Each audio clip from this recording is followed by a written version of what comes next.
Hello and welcome my YouTube channel. इसमें हम आपको R S. Agarwal class 8 exercise 2A exponent का क्वेश्चन नंबर 8 बताने जा रही हूँ। क्वेश्चन नंबर 8 में है फाइंड द वैल्यू फाइंड करना है। यहाँ पर देखिए क्वेश्चन दिया है 2 टू द पावर 0 किसी भी डिजिट पर। जैसे यहाँ पर हम लोग जानते हैं कि a टू द पावर 0 मतलब 2 पर पावर जितना भी डिजिट पर पावर 0 रहेगा, जिस पर भी 0 रहेगा पावर, उसका वैल्यू क्या हो जाएगा 1 हो जाएगा। तो यहाँ हम लोग 1 ले लेंगे। यहाँ वह 3 टू द पावर -1 है, तो इसको हम लोग कैसे लिख सकते हैं 1/3। जब भी हम बताए थे कि 3 टू दी पावर -1 है, कभी भी सिंगल नंबर नहीं रहता है, इसका मतलब 3/1 पर पावर -1 है। तो जब भी -1 रहेगा यहाँ पर या -2 रहेगा तो रेसिप्रोकल हो जाता है नंबर, 1 ऊपर जाएगा 3 नीचे आ जाएगा। तो इस तरह से हम लोग ले लेंगे। मल्टीप्लाई 3 टू पावर स्क्वायर है, इसका मतलब कितना हो जाएगा 3 × 3, तो 3 3 कितना हो जाएगा 9 हो जाएगा। अब देखिए यहाँ पर इसका मतलब नीचे में 1 है, ऐसे ले सकती हैं। 1 और 3 का एलसीएम लेंगे तो 3 ही हो जाएगा। 1 और 3 का एलसीएम निकालते थे, प्लस करना रहता था तो 3 को 1 से मल्टीप्लाई करेंगे, 1 को 1 से मल्टीप्लाई करते थे। देखिए 1 3 या 3 ऐसे होता था, तो 1 3 या 3, तो 1 को भी हम कितना से मल्टीप्लाई करेंगे 3 से, प्लस 3 1 जा 3, तो 1 को भी हम लोग 3 1 जा 3, तो 1 को हम 1 से मल्टीप्लाई करेंगे, मल्टीप्लाई हो जाएगा 9। अब यहाँ पर लिख सकते हैं 1 3 जा 3 प्लस 1 1 जा 1/3 टू दी मल्टीप्लाई है 9 है, पावर नहीं है। 3 और 1 कितना हो जाएगा 4/3 × 9, तो कट जाएगा, ऊपर नीचे है तो 3 3 जा 9, तो 4 3 जा कितना आ जाएगा 12 आंसर हो जाएगा। इसे सॉल्व करना है। अब यहाँ भी वैसे सॉल्व करेंगे 2 टू द पावर -1 है, इसका मतलब 2/1 है तो 1/2 लिख देंगे। मल्टीप्लाई 3 टू द पावर -1 है तो 3/1 है, उसका मतलब 3/1 है तो हम लोग 1/3 लिख देंगे। अब पावर का वैल्यू नहीं रहता है 1 का, इसलिए हम इसको रहने देते हैं।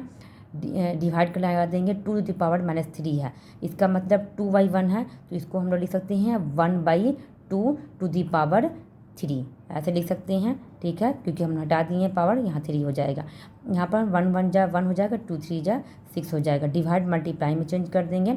अब यहाँ पर हम लोग करते हैं 1 को 3 बार 1 मल्टीप्लाई करते हैं तो कितना हो जाएगा 1 ही हो जाएगा, इसलिए 1 लिख सकते हैं। 2 को 3 बार मल्टीप्लाई करेंगे तो कितना हो जाएगा 2 2 जा 4 4 2 जा 8, इस तरह से हो जाएगा। तो यहाँ पर हम लोग कितना लिख सकते हैं, यहाँ पर रुकिए 1/2 है और 3 है। डिवाइड में हम लोग यहाँ पर डिवाइडेड रहने देते हैं, हम लोग अभी चेंज नहीं किए हैं, चेंज करेंगे तो ऊपर हो जाएगा। ये 1/6 है, डिवाइड मल्टीप्लाई में चेंज हो जाएगा, पहले इसको सॉल्व किए थे तो 8/1 हो जाएगा। अब काट देंगे, ऊपर नीचे 2 का टेबल कट जाएगा तो 2 3 जा 6 2 4 जा 8, तो कितना आ जाएगा 4/3 आंसर हो जाएगा।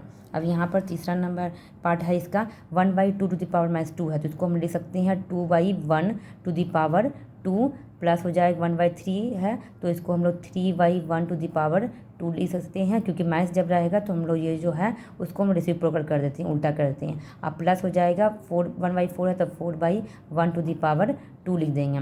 अब इसको हम लोग कर देते हैं, पावर खटा देते हैं, 2 ऊपर पावर 2 है, इसको मतलब 2 × 2 2 2 जा कितना हो जाएगा 4, 1 को 1 से मल्टीप्लाई करेंगे 1 ही हो जाएगा। प्लस हो जाएगा 3 को 2 बार मल्टीप्लाई करेंगे 3 × 3 3 3 जा 9 हो जाएगा, बाई 1 × 1 1 हो जाएगा, क्योंकि पावर स्क्वायर है इसलिए यहाँ पर बता रही हूँ। प्लस 4 को 2 बार मल्टीप्लाई करना मतलब 4 × 4, तो 4 4 जा 16 हो जाएगा। 1 को 1 से मल्टीप्लाई करेंगे तो उतना ही का उतना ही नंबर आ जाएगा। ठीक है, अब एलसीएम हम लोग जानते हैं, एलसीएम सब सेम ही है तो 1 का 1 लिख देते हैं, सभी को ऐड कर देते हैं। सेम एलसीएम है तो सबको सिर्फ ऐड करना रहता है। तो 16 और 9 कितना हो जाएगा 25 में 4 ऐड करेंगे कितना हो जाएगा 29, तो 29 नीचे में हम लोग 1 रहता है, उसको हम लोग उसका वैल्यू नहीं लेते हैं, इसलिए हम सिर्फ 29 है इसका आंसर निकालेंगे। आपको मेरी वीडियो अच्छी लगी तो please subscribe like and share. Thank you.